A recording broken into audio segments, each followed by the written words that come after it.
Earlier, I thought that the more love you show, the more attention you give, the more you satisfy all her desires, the more the woman in your life realizes how lucky she is to have you.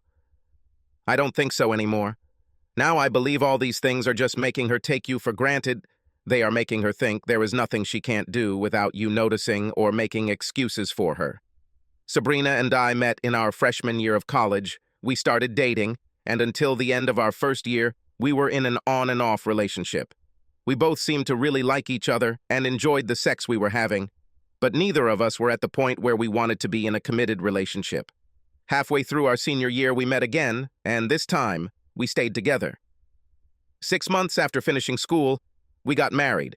Soon after, my parents celebrated their 25th wedding anniversary, and during the party, I found my father alone and asked him how he and my mother managed to stay happy with each other for so long. I pointed out several couples we knew who couldn't seem to go a week without fighting over something. How do you and your mother manage not to be like everyone else? The secret, son, is to tell them every day that you love them, to show them every day that you love them. Never let yourself get to the point where you take it for granted that they know this. Always show it. Show this every day of your marriage. It is so simple. I took his advice to heart, and for the next 7 years, not a day went by that I didn't tell Sabrina I loved her. I never forgot a birthday, anniversary, or any other special event. And I even had a list of crap anniversaries that I used as an excuse to give cards, flowers, and other special gifts. I sent Sabrina flowers to celebrate her first anniversary of making meatloaf and using our new washer and dryer for the first time. I gave her a card for the anniversary of her first promotion at work. No event was too big or too small for me to record and use. She received flowers and chocolates on the anniversary of the first time we had sex. She received diamond earrings in honor of the first time we were intimate. I sent flowers to her office for no reason, just so that in the middle of the workday, she would receive a card that said, "I love you." I did everything I could think of to show her how much she meant to me. I followed my father's advice, but my father used his relationship with my mother as an example. He did not take into account the fact that different women look at the same thing differently. While my mother saw this as a sign of her father's constant love for her, Sabrina saw it as a sign of my insecurity and that I was doing this to beg for her attention. Somehow, my desire to show her my love devalued me in her eyes. I, of course, didn't know this and moved on with my life, knowing that I had a happy and loving marriage. Sabrina and I were successful in our chosen fields. We were both climbing the corporate ladder, and as we progressed, the work required more time, more energy, quite a few late nights, and occasional business travel. There were nights when we didn't even see each other. I would work late and Sabrina would be asleep when I got home, or vice versa. I accepted this as the price we paid for success, and I assumed Sabrina did too. When we were together, I did everything possible to compensate for the time spent apart. The sex was amazing. There were weekends when we didn't even get dressed. Sabrina smiled, told me that she was mine forever, and I, of course, believed it. I found out about this at a Christmas party in her company. It took place at a hotel in the city center. Her company rented a ballroom and several rooms to use as guest suites. The party was on a Wednesday night, and I told Sabrina I'd meet her there. The party started at 7, but I had an out-of-town client. I had to put on an 8 o'clock flight, so I told Sabrina not to wait until 8:30 or so. At the last minute, the client decided to stay an extra day and see the sights, so I arrived at the party at 7:30. I walked into the ballroom just in time to see Sabrina with a man I didn't recognize. But back then, I didn't know most of the people she worked with, having only seen them at picnics and Christmas parties. What I found strange was that Sabrina wrapped her arms around his waist. I headed towards the corridor they had entered, and upon entering it, I found that it was a kind of vestibule, from which 3 rooms branched off. I wondered which room they went into, so I tried the one closest to me and found it empty, as was the room next to it. I was just about to close the door and go into the 3rd room when I heard giggling. It seemed to be coming from inside the room, even though it looked empty, so I went back inside to take a closer look. I heard another chuckle and realized it was coming from the vent in the ceiling. Then it dawned on me that I could hear what was happening in the next room. I walked towards the door to go into the next room when I heard Sabrina say, "Be careful! You don't want to tear your dress, do you?" So, How the hell am I supposed to get to your charms? Here, let me show you. Damn it, Rena. I will never get tired of looking at these beauties. Let me lick those fantastic mounds on your breasts. Oh no, lover, only after you get my toy. You can't play with my charms until I can play with your toy. There was the sound of a zipper being pulled up, and then Sabrina said, "Now there's something I'll never get tired of. Are you sure we don't have time to run into one of the rooms for a quickie? I need you. Very, very necessary. Come on, darling. We had it during lunch, and 3 hours on Monday evening. You can wait until tomorrow." No, I cannot. Well, you'll have to. Bob said he would be here around 8:30, and I should be here when he came in. If he comes early and I walk in with a just had sex look on my face, he might get suspicious and start checking me out, and we don't want that. Come on, Rena. If he's as weak as you say, we can do this in front of him, and it won't matter. I know, love. I can just tell him to go home and we'll talk about it when I get there, and then I can convince him that we were just joking and trying to prank him, and he'll believe me. But just because I know I can, doesn't mean I want to open that particular can of worms. Are you sure we can't quickly run upstairs? I don't want to risk it, my love, but I can relieve your stress. There was a pause, and then the man groaned. Oh God, Rena, you are so good at this. Your mouth is pure magic. I've never been treated so well before. The moaning continued for a minute or two, and then it reached a peak. Mark will be very angry when I tell him that you relieved my stress, and he will have to wait until tomorrow. Maybe not. I thought you said we couldn't today. I said we can't go up to the guest apartment. I didn't say anything about not doing what we just did. How can you do this? Mark will probably arrive only after your husband. What you and I just did didn't take long, baby. I'll introduce you to Bob, and then I'll get up to go to the ladies' room, and while you and Bob are talking, I'll sneak in here with Mark to give him some quick relief. God, Rena, you are just a depraved woman. I know, lover. That's why you like me. Are you going to rinse your mouth or kiss your hubby with my taste on your tongue? This won't be the first time he tastes you. You are a devil, Rena. That's what you are. Evil and vicious. Come on, love. We need to get back to the party. It's amazing how quickly love can die. I went from endless love and affection to absolute hatred in a matter of seconds. All this time, I was fighting with myself. Should I knock down the door and then kick ass, or sit back and use what I just learned to make plans? Should I strike while it's hot, or wait and find out names, dates, and places? If I lash out at them now, it will be a he said, she said situation in divorce court. I could say I overheard, and she could vehemently deny it. I needed more information. Besides, if I had kicked down the door, I might never have known who Mark was, or even if there were any other men besides Mark and the guy in the next room with Sabrina. No, in the end, I will still have time to kick some ass, but it won't be that night. I hurried out of the building and into the car until the time came when I told Sabrina to wait for me.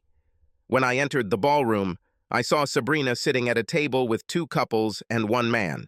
Sabrina is 173 centimeters tall, and the guy she was sitting next to was about 10 centimeters taller, so unless he has very short legs, I guessed he was about 183 centimeters tall. Black wavy hair and thin the crayon-like mustache allowed me to tell that. He was a real good-looking person even before I approached the table. Sabrina saw me approaching, stood up, and stepped back from the table. She opened her arms to embrace me and moved to kiss me with her wicked mouth, but at the last second I turned my head and accepted the kiss on my cheek. I noticed surprise on her face. I think I'm sick with something, honey. I don't want to pass it on to you. She agreed and then introduced me to the people at the table. The handsome fellow was named Ron, and when he stood up to shake my hand, I saw that I was close in my guesses. My height is 183 centimeters, and we were approximately at each other's eye level. This was only important because I wanted to know his reach when I went after him. We sat down and I started chatting with my wife's colleagues. I felt that the 2 couples were a little restless, as if they were expecting something to happen. I danced 2 numbers with Sabrina, and during the second, she whispered in my ear, "This thing that made you sick won't stop you from jumping on my bones today?" I've been horny as hell all day just thinking about you. Yes, I have no doubt. That's what I thought. I wanted to say, no, Rena, I don't think so, but didn't say. I'd never called her Rena like Ron did, and I wasn't ready to do anything to alarm her yet. So I said, we'll just have to wait and see how things go and how I feel when we get home. Sabrina didn't know it yet, but she would never have sex with me again. When the music stopped and we returned to the table, there was another man sitting there talking to Ron, and Sabrina introduced me to Mark. He is about 83 meters tall and perhaps 82 kilograms. He had soft hands and a weak chin, and I remembered this information. About 10 minutes later, Mark got up to visit the people at another table, and I watched him out of the corner of my eye. I wasn't surprised when I saw him enter the hallway that led to the room Sabrina was already in with Ron. Apparently, Ron had prepared it while Sabrina and I were on the dance floor. After a couple of minutes, Sabrina stood up, kissed me on the cheek, and told me she was going to the restroom. Ron let her walk a few feet away from the table and then asked me what I thought about the Broncos' chances at the Super Bowl. Apparently, Sabrina told him I was an avid football fan, and he would use that to keep me occupied while Sabrina sneaked off to Mark's. While I was talking about football with Ron, I kept an eye out of the corner of my eye on the door through which Mark came out, and less than a minute later, Sabrina entered it. Almost 15 minutes passed before Sabrina returned to the table, and I continued talking to Ron and pretended not to notice how long she had been gone. After she returned to the table, I danced with her again and she cuddled up to me. I'm horny, baby. Very, very horny. Please don't let me down tonight. When we returned to the table, Mark asked Sabrina to dance, and as they walked onto the floor, I saw a smirk on the face of one of the women at the table as she looked in my direction. I remembered the old cliché, the husband will be the last to know about this. Mark brought her back, then Ron brought her out, and I saw the two women at the table smiling knowingly at each other. I put it away in my memory. If it was common knowledge among the people she worked with, then finding out what I needed would be easy. Sabrina danced with a few of the people she reported to, and then sat at her boss's desk talking to him for 15 minutes. When she returned to our table, she whispered, "Okay, lover, they saw me, and I danced with those with whom I was supposed to dance. Let's go home, lover. Be ready for me. I really need it." We were in different cars, and I gave her a good head start. I wanted her to be home, undressed, and on the bed when I arrived. This way she could experience the full effect of what I had planned. I drove slowly to make sure she had time to become what I wanted. When I got home, I rushed upstairs and through the master bedroom to the closet, where I faked erupting my bowels. I stayed in the toilet making noises for a few minutes and then went to the sink, flushed the water, and wiped my forehead with a wet rag. Drying my face with a towel, I went into the bedroom and saw Sabrina lying naked on the bed. "Sorry, baby. I don't know what it is, but I'm not going to give it to you. I'll sleep in the spare bedroom tonight and call the doctor in the morning." I saw that she was angry when I left the room. This morning I was up before Sabrina and sitting at the kitchen table sipping coffee, trying to look sick, when she walked into the kitchen. "Do you feel better?" she asked. "Not good. I hardly slept." I looked at my watch. "The doctor's office only opens at 8:30. I'd better call work and let them know that I won't be there today." I reached for the phone while she poured herself a cup of coffee and then went to get ready for work. "Don't forget that I'll be late today," she said. "We're still working on that damn budget proposal, which should be ready by next Tuesday." "Yeah, sure," I thought, hanging up without calling. After Sabrina left for work, I got dressed, went to my office, and tidied up the work I couldn't leave unattended, then told my secretary that I had a doctor's appointment and would be gone for the rest of the day. I left the office and headed to the public library. I dug through the directories and soon found the addresses and telephone numbers of Ronald Bragg and Mark Treville. Then, using the library computers, I found information about the company Sabrina worked for. I found the names, addresses, and telephone numbers of all company officers and all members of the board of directors. I checked the backgrounds of senior officials and the chairman of the board to get an idea of how they might react to the scandal and was pleased with what I found. If I was right, then even the slightest hint of scandal would make Sabrina and her two fellow lovers throw everything into the trash. That evening, I parked near Sabrina's place of work, and when she got out at 10 minutes past 4, I followed her as she drove across town. She pulled into the motel parking lot, got out of the car, and walked up to room 131. She knocked, the door opened, Mark stepped aside and let her in. 20 minutes later, Ron arrived, got out of the car, and walked towards room 131. I could only assume he was there too to attend the budget meeting. I was wondering if Sabrina's company values the fact that their employees work on the budget on their own time and at their own expense. I could be wrong. One of them could have submitted an expense report to the meeting. Yes, exactly. I wrote down the make, model, and license plate of Ron's car and drove home. Along the way, I thought about what else I had learned about Ron and Mark. Both were married, but I could not understand whether they were happily married or not. All I could figure out was that none of them were at the office party.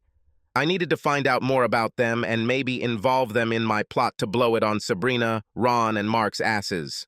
I also thought about some things that I hadn't noticed before. For example, Sabrina always worked late on Mondays and Thursdays. I never doubted her when she told me that Mondays were dragging on because they had to deal with all the problems that arose over the weekend.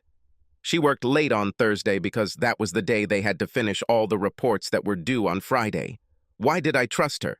I was stupid in love when it came to her. I just now realized how stupid I am. I was lying in bed reading when I heard she came home. I turned off the light, put the book aside, and pretended to be asleep. She opened the door, looked in, then closed the door and went into her bedroom, and a few minutes later, I heard the shower running. That night, sleep was not easy for me. I lay there looking at the ceiling and tried to figure out how I could destroy all three of them at the same time and kill them. It had to be all three of them at once because I didn't want any of them to see that something had happened to the others and take steps to protect themselves. After it's done, I'll let them know who did it, and knowing that, they'll know why. And then it dawned on me. I sat down, turned on the light, and picked up the book I was reading. It was a mystery about the murder of a man who was framed. He was convicted based on planted evidence, and a lawyer and private detective frantically tried to prove his innocence before he was executed. This will be enough, I thought, putting the book down and turning off the light. Now that I knew what to do, I fell asleep and slept like a baby. On Friday morning, I told Sabrina that the doctor had diagnosed me with stomach flu, and that with medication, it should go away. I'm still a little weak, but he says I should be strong enough to go to work on Monday. He doesn't want me to do anything other than relax this weekend. Sabrina touched my cheek. Rest and gain strength, my love. You will need it. I was left out, and will need to make up for everything. And then she left for work. After getting dressed, I left the house to do more research. By the end of the day, I learned that Ron's wife was a lawyer's secretary and that she was not at the party because she was out of town visiting her sick mother. Mark's wife is selling real estate, and she missed the party because she was trying to close a deal on a $2 million real estate deal. Both marriages seemed stable, but I guess that was because neither woman knew what their husbands were doing. I will fix this, and very soon. After spending a relaxing weekend at home, I told Sabrina that I felt ready to go to work on Monday. I'm still a little weak, but I should be fine, as long as I don't overexert myself. Monday night, I picked Sabrina up at the same motel again, but it was room 146, and Ron met her at the door and let her inside. 5 minutes later, Mark arrived and entered the room. I wrote down information about Mark's car and drove home. My plan was not without some risk for me. The fact that I was willing to take the risk showed how much I wanted revenge. It was expensive, but if it delivered what I wanted, it would be the best money I've ever spent. Phone calls to friends who had friends who knew people helped me get in touch with the person I needed, and a midnight meeting in a parking lot got me what I needed to get. By the following Sunday, I was ready, and when Sabrina went to work on Monday morning, the decision was made. That evening, I followed Sabrina back to the motel, and when she and her two lovers were in room 136, I got out of the car and walked to Ron's car. The car was unlocked, so I opened the trunk and put half a pound of marijuana behind the spare tire. Mark's car was locked, so I had to use the Slim Jimmy I bought from tool retailer Snap-on to break into the car. I opened the trunk and put a pound of weed in it, then locked the car with an ounce of weed on the back bumper to give the police probable cause to search it. I drove half a block, called the police from a payphone, and reported that there was a drug purchase taking place in motel room 136, and then gave the license plates of Sabrina, Ron, and Mark. They asked my name, and I quickly said, "No way, man. I'm not going to expose myself to a bunch of Colombians," and hung up. I drove to another payphone, called all 3 local TV stations, and gave them the same information I gave the cops. The election had just passed, and the new mayor had campaigned on a war on drugs, and I knew the cops would respond quickly. The television stations knew the same thing, and they would go there to film the story. I drove another block to the 3rd payphone and called Ron and Mark's wives and told them that their husbands were in room 136 at the Seabreeze Motel with a woman, and then I drove back and parked it off to the side of the road where I could watch, and so that no one would ask about me. It only took the police 10 minutes to arrive, but it took another half hour to organize everything. A couple of patrol cars showed up first, then a SWAT van, followed by 2 unmarked cars full of plainclothes detectives. By the time the police were ready, news reporters were already on site and television vans had already arrived and were positioned. I watched as 2 SWAT officers broke down the motel room door with a battering ram and allowed 4 other SWAT officers to enter with their guns drawn. God, I wish I could be a fly on the wall and see Sabrina's face when the door collapses. 3 minutes later, Sabrina, Mark, and Ron were led out of the room in handcuffs.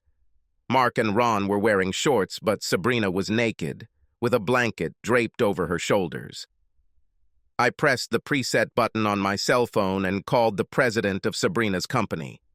When he answered, I said, "Did you know that 3 of your middle managers are running the drug trade out of your corporate office?" I told him who they were and what was going on in Seabreeze even as we were talking. After making the same call to all 5 board members, I then drove home. When the cops searched Ron and Mark's cars, they found planted weed and an ounce of cocaine in Sabrina's purse. Under the front seat of her car, they would have found another 4 ounces. Not knowing what Ron and Mark's wives looked like, I don't know if they were in the crowd that had gathered or not, but I really hoped they were there. This story was shown on the 10 o'clock news on channels 2 and 7.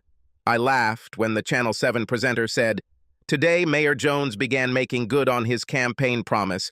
Police took down a large drug ring operating out of one of the city's motels. There is no news yet on how many were seized." Footage of 3 arrested drug lords was shown, and we were called upon. Follow the latest news. I turned off the TV, turned off the phone, and went to bed. I laughed when Sabrina asked me to mortgage the house so she could bail. She eventually talked her parents into putting up the money, and when she got out of jail and returned home, she found all the locks had been changed and all her belongings were stacked in boxes in the driveway. "Why are you doing this to me?" she asked. "Because you are a fallen woman, and I don't want anything to do with you anymore." "But you don't understand. If you would just let me explain." "I got all the explanation I needed when I saw you being escorted out of a motel room naked on the news," and closed the door in her face. I helped her father load all her stuff into the U-Haul, but I refused to talk to him about his daughter. Sabrina called 2 or 3 times a day, but I never spoke to her. And when she showed up at my office one day, I asked security to escort her out of the building. It so happened that she, Mark, and Ron were laid off in their company, and all 3 didn't fare too well when it came to their legal troubles. Although they were convicted for the first time due to the mayor's anti-drug stance, they did not receive the probation that many other first-time offenders receive. They didn't help themselves by continuing to protest their innocence even when they were caught with the goods. Sabrina seriously harmed herself when she demanded a blood test to prove there were no drugs in her system. The test showed she was as clean as snow, allowing prosecutors to argue that this was evidence that the drugs found in her purse and car were intended for sale, not personal use. Because the mayor wanted to show immediate results from his war on drugs, the three were offered a deal: 1 year in prison and 2,000 hours of community service. If they behaved well, they could be released after 9 months. Their lawyer told them they would be fried, so they agreed to the deal. While Sabrina was behind bars, I filed for divorce, as did Ron's wife and Mark's wife. All three served their time, and when they got out, I kept an eye on them. When the time came, I went to see Mark. I later learned that he had 3 broken ribs and an arm when he arrived at the hospital emergency room. I suppose he could have pressed charges against me, but he didn't. Maybe he felt guilty for what he did. Ron and Sabrina lived together, and one evening, I caught them leaving a bar. After I finished with Ron, I turned to Sabrina and said, "Not bad for a weakling, huh? Rena, remember the Christmas party where you pleasured Ron in that little back room? Do you remember what he said? If he's as weak as you say, then we can get away with it right in front of him and get away with it. Remember?" Rena? I saw her face change as everything fell into place, and I laughed. "That's right, Rena. This weakling took revenge for your betrayal. Better call an ambulance for your boyfriend. He doesn't look that hot." She was still looking at me as I got into the car and drove away. Subscribe to our channel so that your second chaff doesn't cheat on you, and go ahead and listen to the next story, because this story is nothing compared to the next one.